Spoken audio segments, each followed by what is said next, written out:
Good morning, everyone. It's Monday, June 22nd. From the San Antonio Express News, my name is Luis Vasquez, and this is your Express Briefing. All of the stories you need to know to start your day. You can expect partly cloudy skies and a high of 97. As of Monday, face masks are once again mandatory inside San Antonio businesses. Join the conversation as our editorial board interviews Bexar County Judge Nelson Wolf about his decision to call Governor Abbott's bluff and reinstate the mandate. Watch it at expressnews.com or on our Facebook page at 9 a.m. And on the food beat, our taste team will show you what you can do with leftover meat when trimming up a rack of spare ribs to make them St. Louis style. And now, here are your top headlines.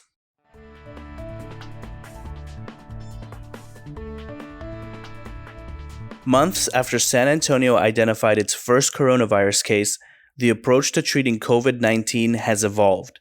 After starting with few options, they now have more knowledge and tools at their disposal. But there is no magic bullet or one-size-fits-all approach to COVID-19. Doctors still have many questions about the disease, and what works for one patient won't necessarily do the same for another. Health reporter Lauren Karuba tracks the trends in COVID-19 treatment and looks at what could be a tough summer ahead.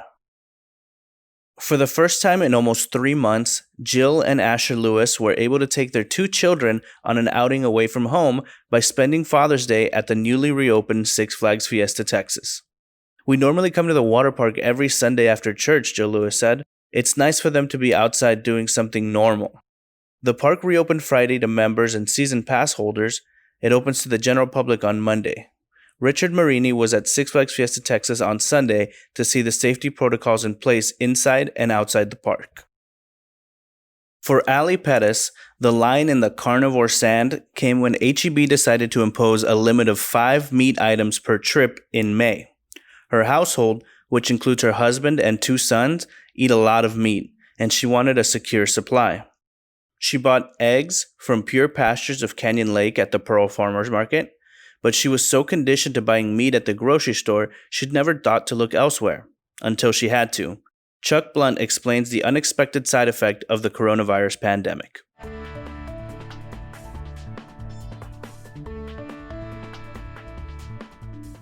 The sign at Fort Hood's main gate has welcomed countless soldiers and civilians over the years to the home of the Army's 3rd Armored Corps, most of them unaware that the place was named for a Confederate general.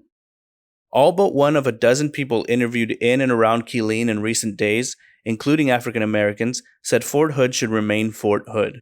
But most stayed close to the fence without strong opinions about it.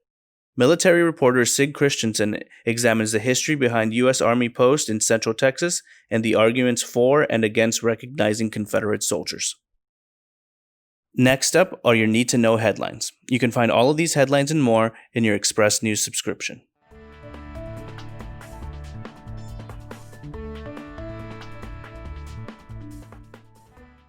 Bexar County officials reported 538 new coronavirus cases on Sunday, the largest one-day increase since the start of the pandemic. They also reported 1 new death. After 3 months, the pandemic had caused 97 deaths in Bexar County as of Sunday. Similar-sized counties had way more, such as those surrounding Fort Worth with 198 deaths, Fort Lauderdale, Florida with 348, Las Vegas with 380, and Detroit with 2,675. On Friday, the city announced that a former San Antonio police officer accused of giving a feces sandwich to a homeless man lost his second bid to get his job back. Despite allegations of racist tirades and abusive behavior, fired San Antonio police officers often win back their jobs in arbitrations. Brian Chasnoff reports on how that happens. The Grand Hyatt San Antonio, which towers over the mostly empty convention center, has laid off 271 workers, more casualties of the deepest slump in the history of the city's visitors industry. While President Donald Trump bashed the Supreme Court's recent actions, some of his political allies believe the court did congressional Republicans a favor with the DACA decision. Columnist Gilbert Garcia writes that Joe Biden is a bigger winner. The mayors of 6 major Texas cities, including San Antonio's Ron Nirenberg, have written a public letter pleading with constituents to wear masks and practice social distancing to curb an alarming rise in COVID-19 cases. Early childhood intervention experts worry the pandemic has hurt special needs kids. The Brighton Center, one of 3 such agencies in San Antonio, said referrals are way down, as is the help those referrals lead to. A public health task force at UTSA has offered recommendations for a safe reopening of the campus. Alia Malik has some of those suggestions. South San Antonio Independent School District has once again joined Pre-K for SA, 6 years after dropping its partnership with the city-funded early childhood education program.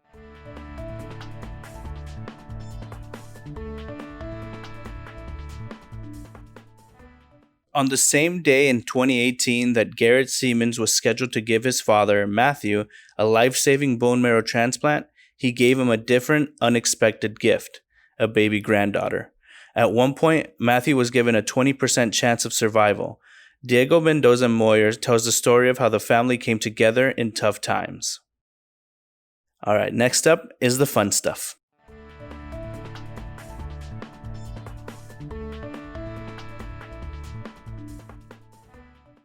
This week in history, on June 26, 1999, the San Antonio Spurs and their fans celebrated winning their first ever NBA championship against the New York Knicks.